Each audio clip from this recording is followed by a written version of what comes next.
In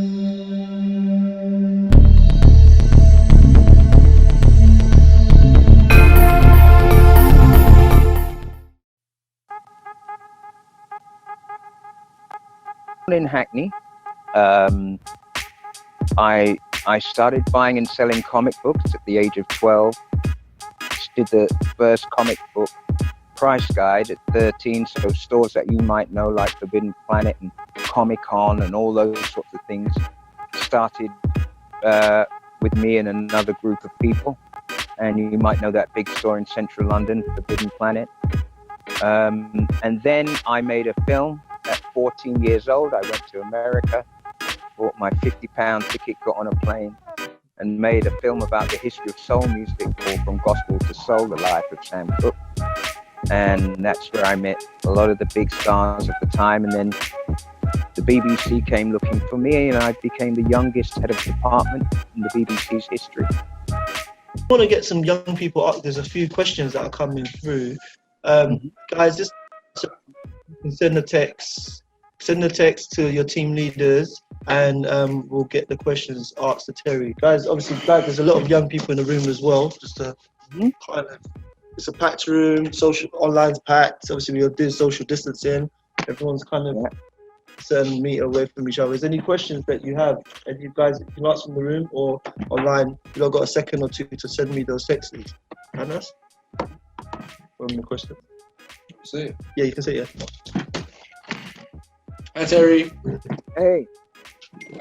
Just a quick question. For example, if someone who wants to go into, like, for example, the acting industry, or for example, a presenter role, etc., where's the best place to look for these opportunities? Because sometimes there are opportunities out there, but not many people know where to look. Sure. And I think one of the things you need to do is also create the opportunity for yourself. So you make a little show reel, and don't make it long. Make it about 3.5 minutes, maximum 5 minutes. But I'd say around 3.5 minutes, with you just doing some links, hey, I'm so-and-so, here I am at, make a story, find a little story, right, that you can do, and some little links that you can tell somebody. People, to make good presenters, people like to see your personality. Also, they like to know that you can communicate well, right? That you can project. Because remember this, when people want to be presenters, think about it. You're not just talking to yourself. You're talking to tens of thousands, hundreds of thousands, or millions of people. Yeah. So they buy into you. That's what makes a good presenter. And then once you've done that, most people will sorry, I'm in my garden. Most people will at least give you a look. And there's many presenters needed on everything. Think about where people start. They sometimes start in weather. They sometimes start in sport. They sometimes start just doing short news pieces. And then they get their own shows, and then they become chat show hosts, or they become, pundits. It's where you want to go. But first of all, you've got to work on your craft, on your inner self. And one quick question as well. For example, if someone has obviously made the reel and they made the show, etc., where are the best places to send it to? Should you send it to, like, for example, casting directors or broadcasting companies? Well, yeah. I mean, there's agents, rather than a casting director, because that's mainly more for the actors. I would say for presenters and sometimes actors, I would find agents. There's lots of agents out there that are looking for new talent, but you can also target a show. Like, look how many channels there are on, just go across Sky or Virgin or any of them, and look at what channels are doing, and look at what shows are out there, and look at what news or magazine shows are there. And don't just think of television. Think of radio as well, because sometimes people come in through radio and then go to television. I started in television, but then I went to do radio. because I found that I could not just present on television, but actually I had a lot of work that I could do for radio. So I was doing both of them at the same time.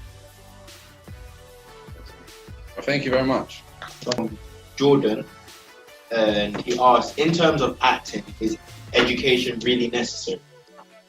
In terms of acting, is education necessary? Jordan.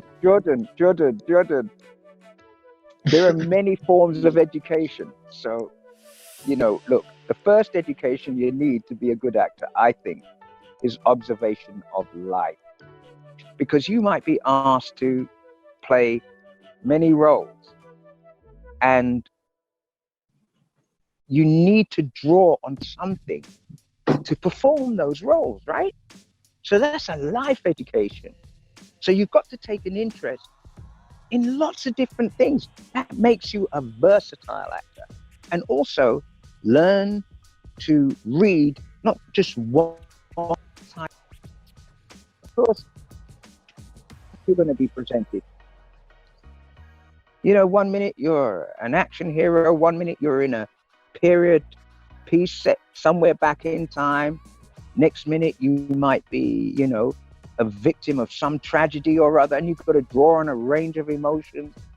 So, you know, Jordan, when you talk about education, are you talking to me about whether you're Oxford or Cambridge or a university graduate, or you've been to college, or you've just studied life? Well, I'd say the talent is about those who study life. Amazing. Got a few, Sky, we're going to do a few more. And I got three more. Anas? This question's from Adam. It says, I'm an aspiring actor and my friends say I'm very talented, but I don't seem to get the roles I want. Should I keep going or should I stop? Adam, don't stop. Look, Adam, is it your passion to act? Is it? Well, if it is, then pursue it.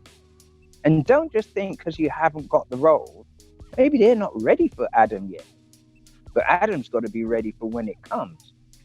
So Adam, ask yourself, are you working at your craft? Are you actually joining with your friends and making little movie shorts? Put yourself in something that shows your skill. Don't just walk up and expect it to happen.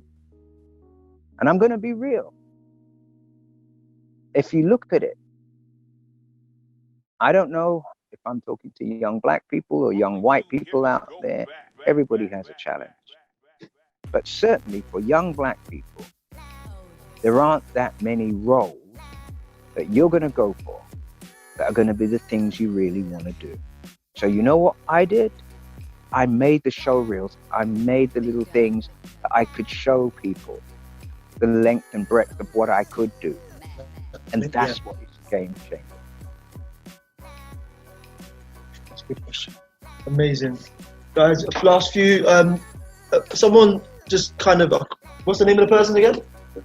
Lamina asked, apart from YouTube, where else can we, obviously there's a lot of platforms, where else can we post our content? And where else can they post my content to be noticed?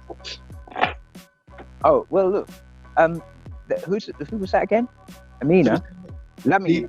Again? Lamina, sorry, I apologize. Lamina.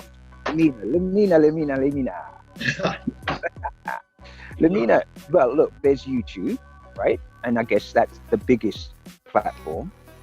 And I think from a video standpoint, well, really, YouTube hasn't got many competitors. I would stick with YouTube. But here's what, Lamina, think about how you can monetize. Now, I know a lot of people make content on it and they wait for the numbers to go up and the ads and all of that sort of thing. But also don't forget, it's your showcase. It's your showcase to people like me. So it's also a way of making something where you're looking for investment. Yourself. Maybe create a YouTube channel with not just your content, but with something about you. So that as an investor, I can see you and I can say, well, Who do I put my money into? And then that's how you graduate. That's how you then get to connect with people. Helps. Thank you very much. All right. Is that the last one? I think we'll leave it. There's a few more. Everyone's hands are up, so I'm just gonna. But yeah, Terry, it was a pleasure, and as you always come on the show, love and give us your time. I just wanted to say a big thank you to Terry for kind of jumping in and supporting.